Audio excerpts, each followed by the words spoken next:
सोचिए, एक ऐसी रेस जो सोने चांदी के लिए नहीं थी। नहीं, ये रेस थी मसालों के लिए, उस जमाने का सबसे बड़ा खजाना।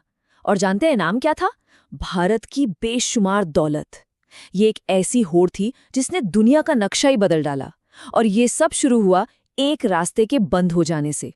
तो चलिए देखते हैं कि कैसे एक शहर के गिरने से समंदर में एक जबरदस्त रेस शुरू हो गई।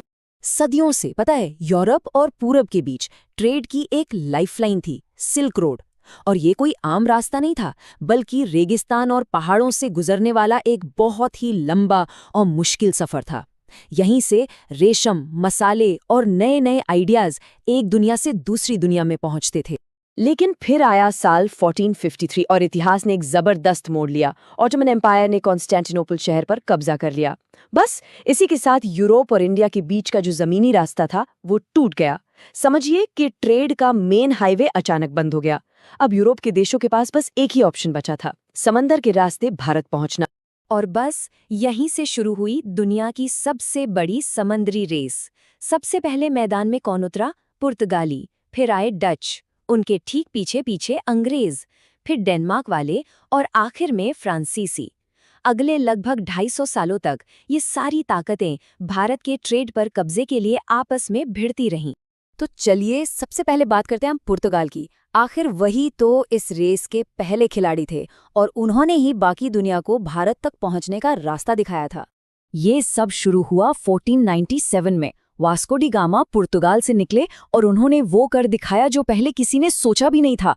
तूफानी समंदरों से लड़ते हुए उन्होंने पूरे अफ्रीका का चक्कर लगाया और भारत के लिए एक नया समुद्री रास्ता खोलकर इतिहास रच दिया। मई 1498 में वास्को डी गामा की मेहनत आखिरकार रंग लाई और वो पहुंचे भारत के कालीकट तट पर।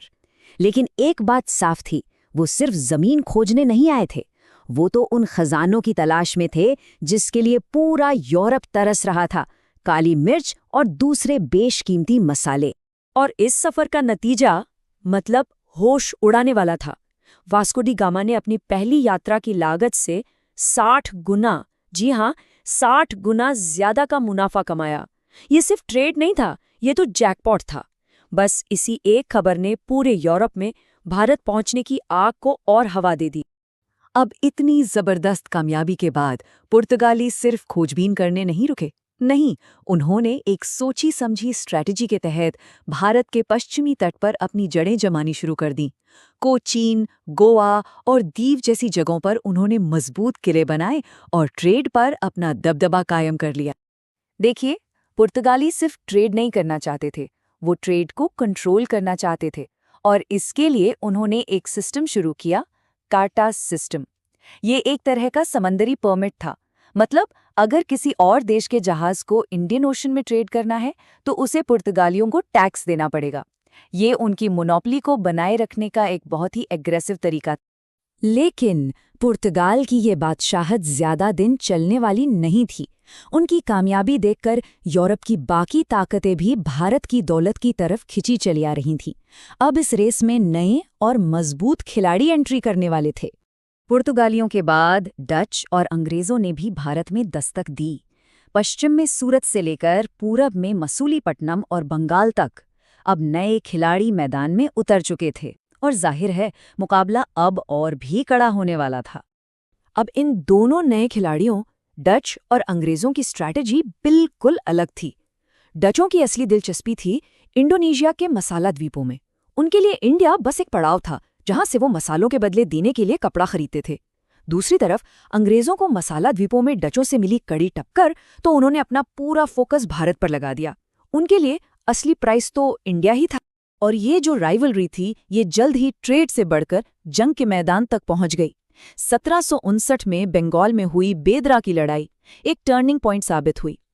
इस लड़ाई में अंग्रेजों ने डचों को ऐसी करारी शिकस्त दी कि इसके साथ ही भारत में डच पावर का सूरज हमेशा के लिए डूब गया। तो अब डच रेस से बाहर हो चुके थे और पुर्तगाली भी कमजोर पड़ रहे थे। बस इसी मौके का फायदा उठाकर ब्रिटिश ईस्ट इंडिया कंपनी ने धीरे धीरे अपने सभी यूरोपियन राइवल्स को पछाड़ना शुरू कर दिया। और अंग्रेजों की किस्मत भी देखिए, उनका पूरा साथ दे रही थी। यकीन करना थोड़ा मुश्किल है, लेकिन बॉम्बे, जो आगे चलकर भारत का सबसे जरूरी शहर बना, वो अंग्रेजों ने जीता नहीं था। ये शहर तो उन्हें पुर्तगाल की राजकुमारी कैथरीन ऑफ ब्रगांजा की इंग्लैंड के राजा चार्ल्स द्वितीय से शादी में दहेज के तौर पर मिला था। दहेज में मिले शहर के अलावा अंग्रेजों ने अपनी पकड़ बहुत ही होशियारी से मजबूत की। उन्होंने एक-एक करके मुगल सम्राटों और लोकल राजाओं से ट्रेड की इजाजत ली। पहले सूरत में फैक्ट्री की परमिशन ली, फिर दक्षिण में व्यापार के अधिकार हासिल किए, मद्रास में किला बनाया और आखिर में बंगाल में टैक्स फ्री ट्रेड का फरमान भी हासिल कर लिया। मतलब हर कदम उनकी ताकत को और बढ़ा रहा था। इस रेस में एंट्री लेने वाली आखिरी बड़ी यूरोपियन पावर थी फ्रांस। उन्होंने पौंडीचेरी जैसे इलाकों में अपने बेस बनाए और बहुत जल्द वो भारत में अंग्रेजों के सबसे बड़े और आखिरी राइवल बनकर उभरे। तो अब तक मैदान लगभग साफ हो चुका था। डच बाहर थे, पुर्तगाली कमजोर पड़ चुके थे। अब इंडिया पर कंट्रोल की लड़ाई सिर्फ दो ताकतों के बीच सिमट कर रह गई थी, ब्रिटेन और फ्रांस। ये फाइनल शोडाउन था और विनर को मिलना था पूरा हिंदुस्तान। और आखिर में अंग्रेज जीते। अपनी मजबूत नेवी, बेहतर इकोनॉमिक स्ट्रैटेजी और इंडिया पर पूरा फोकस रखने की वजह से ब्रिटिश ईस्ट इंडिया कंपनी ने अपने सभी यूरोपियन राइवल्स को पीछे छोड़ दिया और इसी जीत ने भारत में ब्रिटिश राज की नींव रखी। सदियों तक चली इस यूरोपियन होड़ ने भारत पर सिर्फ पॉलिटिकल असर नहीं डाला, बल्कि इसने हमारे समाज, कल्चर और रोजमर्रा की जिंदगी पर भी एक गहरी छाप छोड़ी। जरा एक बार अपने खाने की प्लेट के बारे में सोचिए।